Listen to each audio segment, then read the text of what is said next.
Hello, I'm Sarah. And I'm Harry. And you're watching Brainstorm, the show with news on celebrities or just ordinary people. Today's focus is invisible heroes. What do you think a hero is? Do you consider yourself a hero, Harry? Not really, but I do know of quite a few. There's Superman, Spider-Man... No, I'm not talking about those kinds of heroes. I'm talking about people in our community that deserve to be acknowledged more. Some people don't give up enough of their time to help others, whereas these people give above and beyond their call of duty. First up, we'll be talking to Dell, the paramedic, about her job and experience. So over to you, Connor and Courtney. So what is a paramedic? A paramedic is a healthcare professional providing medical treatment outside the hospital. And aren't there different types of paramedic? Yeah, there's a flight paramedic, Intensive care flight paramedic, a normal paramedic, and intensive care paramedic. Yep. I'm Connor. And I'm Courtney. And this is the beautiful Dell here to tell us a bit about her job as a paramedic. So Del, what's it like saving lives nearly every day? Oh, I don't know if I save lives every day, but it's a really, really good job. What type of paramedic are you? I'm an advanced care paramedic, which means that I'm the normal paramedic that works on the road. Would you encourage other people to do this job? Oh, definitely. It's been the best job. I love it so much. Why?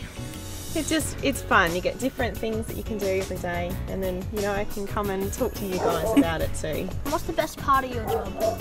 The best part, I think, would probably be driving around, and so I've got a lot of nice people that I work with.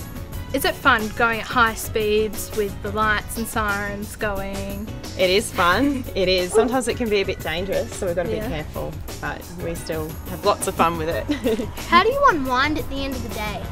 Well, I've got a little rough collie puppy that's about 20 weeks old, so he keeps me busy. I take him for walks. It's fun. Is the job ever too hard or emotional? Sometimes it's a bit sad, but most of the time people get better, so that's a good thing. What's the funniest thing you've seen on your job? The funniest thing? Well, I had a little 4-year-old boy the other day that got some super glue and stuck some magnets all over his 6-month-old sister, and they wouldn't come off, and then he stuck his hands together. So that was a bit funny, trying to get them all apart and take them into hospital. Would that be the strangest thing you've seen? No, I think the strangest thing that I've seen is where we've got a ghost that is at Kenmore Station, and that's where I work. And every so often we see little things that the ghost does, and the door is left open sometimes and then it closes, and everybody there has had a bit of an experience with our ghost. Well, thank you for coming today, Del. It's been a pleasure, but we have one more question for you. Yeah. Who is your favourite superhero and why? Oh, I have to say Batman, because he's the only superhero with a better car than me. Well, thank you. That's all we have time for. So back to you at the studio. Well, I'm really glad that we have paramedics in our lives. I know, I'd never be able to be a paramedic. It would be so hard, but I'm really grateful for what they do. I don't know what we'd do without them. Yeah, and I mean, how many people, when they hear a siren coming up behind them, think, oh wow, those people are going up to save lives and help others that they've never met. They usually just think, oh, a siren, I've got to change lanes or pull over. Yeah, I understand what you mean. Speaking of people who help, we'll now be talking to someone who helps another kind of being, Beck from the RSPCA Animal Shelter. So over to you, Harry, Leon and Emma. We're lucky enough to have Beck from the RSPCA with her little friend Charlie Chapman. So how long have you been working here at the RSPCA? I've worked here for almost 14 years. I started off as a volunteer many years ago, and I've progressed up the ranks, and now I'm a senior animal attendant here at the RSPCA. In those 14 years, what have you enjoyed the most? Probably seeing many different animals. Obviously we get everything in. We get cats, dogs, guinea pigs, chickens, horses, and just being able to interact with them all and finding them new homes is probably the best part. Was it always your ambition to work for the RSPCA? No, it wasn't. I used to be in hospitality actually, so I worked at Pizza Hut many years ago, and then I've always loved animals, so once I sort of got sick of working in Pizza Hut, I started here as a volunteer, and the rest is history, I guess. Yeah. Okay. Well, we consider you as a bit of a hero working with the RSPCA. Do you consider yourself a hero, and why or why not? Definitely not. Like, I don't see myself as a hero. This is just a job that I do that I love. I'm fortunate to live out my passion every day, working with the animals. So yeah, no, I don't see myself as a hero. What's the best part about working with the RSPCA? The best part, again, probably the animals. And yeah, meeting the people, like seeing the animals go to good homes and meeting the people and seeing them well loved. Like, we see animals come from some pretty terrible backgrounds, and seeing them go to really nice homes is really cool. How many animals do you get every day? Every day can vary from day to day. Like, there's some days we'll get up to 80 animals a day. Wow. Others we might only get sort of 10. So Wow. yeah, over summer we can get 80 cats and kittens in a day. A day? Yeah, which is pretty insane. Whoa. Yeah. Has that number increased or decreased over time? It's probably stayed the same, so yeah. But we're hoping that that will decrease as people sort of get more responsible with ownership, like desensing and microchipping and that sort of stuff. What do you do on a usual day? In a usual day, we start by checking all the animals, make sure they're happy and healthy first up in the morning. Then we clean out their pens, so scooping up the poo and hosing out and making sure they're all clean. And then we feed them and give them some enrichment, so play with them with toys. And What do you do in your spare time? my spare time, I've got a new puppy, so she takes up all my spare time at the moment. Training her and entertaining her. So she's a little border collie and she's only 12 weeks old at the moment. So that's all we have time for here at the RSPCA. Thank you, Beck, very much for answering all our questions. Nice to meet you all. And I think it's a great thing that you're doing here with the RSPCA, and hopefully you'll keep going. Yeah, thank you. But before we leave, on the subject of heroes, we'd like you to answer one last question. Who's your favourite superhero? My favourite superhero? Ooh, that's a tough one. Out of anyone you want. I always like Care Bears, but they're not superheroes, so it's just because they've got animal friends. Does that count? I guess it could count. Yeah, cool. Do you consider them a hero? Well, maybe not a hero, but Yeah. they're cool. Okay, thank you very much. No for worries, answering all thank those you. questions. Cheers. How cute were those animals? Yeah, they were pretty cute. Yeah, it's amazing what the RSPCA does. Yeah, it is, helping all those animals and finding homes for them. It's a really good thing that they do. Yeah. Well, earlier today we had a chat to Tim the fireman at the Roma Street fire station, and so now we will look at that footage. Firefighters don't just put out fires. They do everything from helping people out of stuck lifts to helping out at car crashes. So, today we have Tim from Roma Street Fire Station. Tim, how many years training did it take you to become a firefighter? I'm actually still in training at the moment. I've only been in the job for about 3 years. I'm a bit of a late starter. I spent 20 years as a motor mechanic before I was in this job. But 3 years, basically the minimum amount of training for a firefighter, so I'm just about finished my training now. Is the training very hard? It's very physical. There's quite an extensive physical test to get in to start with. And there's a lot of training. The actual initial training is 4 months long out at our training centre at White Island. And it is, quite a physical training, yes. How many seconds does it take you to jump out of bed, get dressed and into the fire truck? We're pretty quick. I reckon I could be probably, from here we're upstairs, so we've got a pole to slide down. So we'd be down the pole in the truck within probably 30 to 40 seconds, I would say.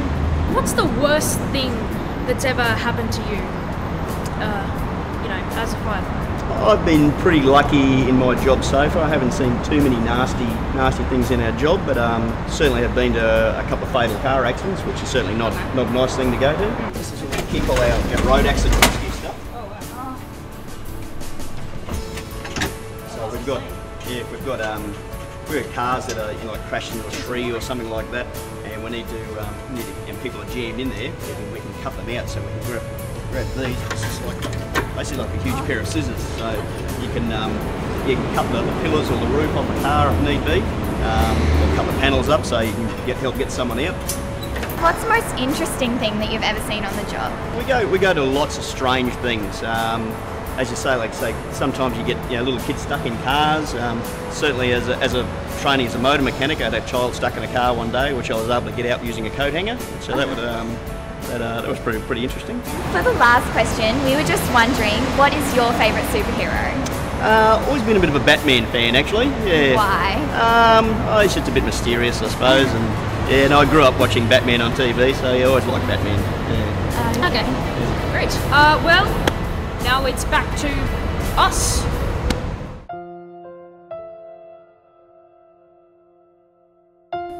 When I think of the word hero, My idea of a hero is someone that goes out of their way to help someone else. Someone who is courageous because they help people when situations are difficult or even dangerous. A good hero is someone who doesn't give up easily, however difficult the problem might be. when I was 2, I was lost in the supermarket. I couldn't find my parents, and I was bawling my eyes out when this nice elderly couple came. They calmed me down, they gave me something to drink, and they helped me find my parents. If we didn't have a hero that's like police, we wouldn't even be here because we'd be all hurt. There are millions of people out there on the waiting list for a transplant. My mum was one of these people. After her heart and kidney failing when she was pregnant with me, without an organ donor, she would not be alive today. My mum's organ donor was a young teenager who dived into the shallow end of a pool. He saved multiple lives by donating his body. So do all organ donors. On the way to school one morning, I accidentally got onto an express train to the Gold Coast. A policeman that was off duty that was patrolling the train got me off the train and gave me something to eat and drink. He calmed me down because I was sad, and I was really confused because I didn't know what to do. He gave me directions to the next train and set me off on my way. He just walked off with no request of gratitude or reward. My mum had a heart attack 10 days after my little sister Erin was born. She needed 4 bags of blood, 4 stents and 2 balloons to keep her alive. That means 4 people helped to save my mum's life. By donating blood, you can help save at least one person's life. Doctors are heroes, but so are the people who give what they can. I think a hero is a person who supports other people's rights.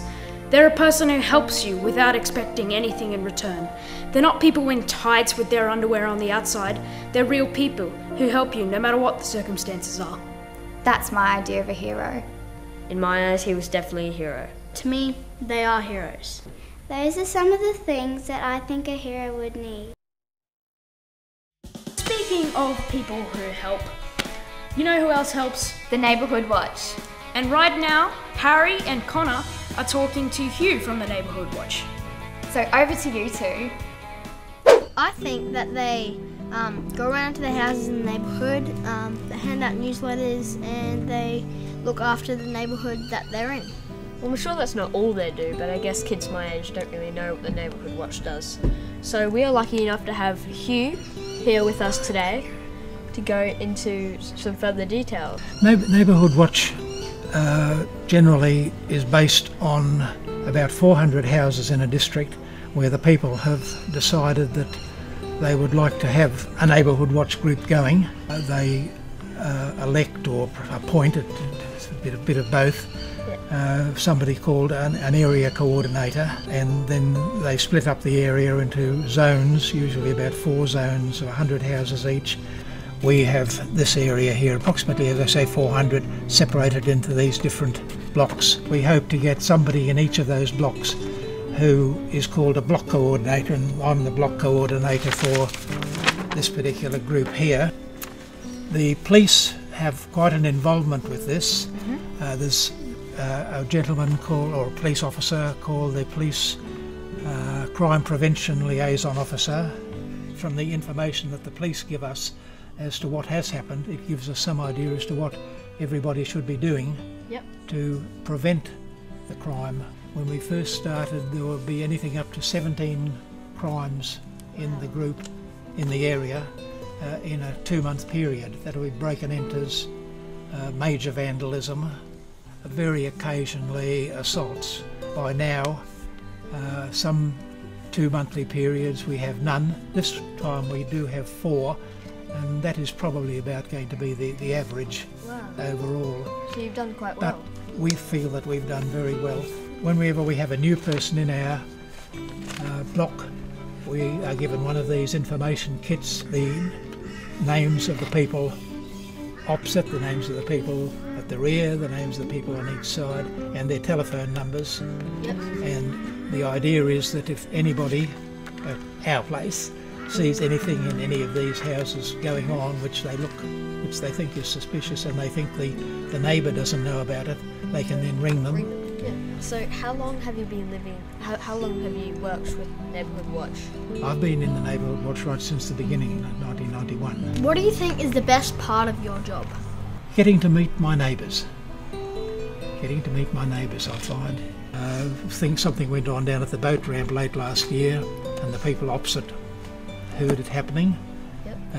It was vandalism, if I remember correctly, and they were able to get immediately onto the police, and the police got there. By the time the police got there, the vandals had gone, but their registration number had been taken. Oh, yeah. And they were eventually apprehended, as the police say, caught, and dealt with in the courts. So 14 members of the Mount Omley for Neighbourhood Watch received silver silver awards for awards, their work as block coordinators. That's correct. But you, in particular, you received the gold award. You've done some research, haven't you? Yes, you received the gold award for Neighbourhood Watch's highest honour. How did that feel when you received that kind of award? That was grand.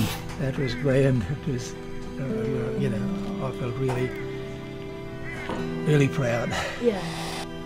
Our area coordinator, the one who was appointed at the very start and who was who was really instrumental in getting it started, Yep. he left the area, but I still kept the group going.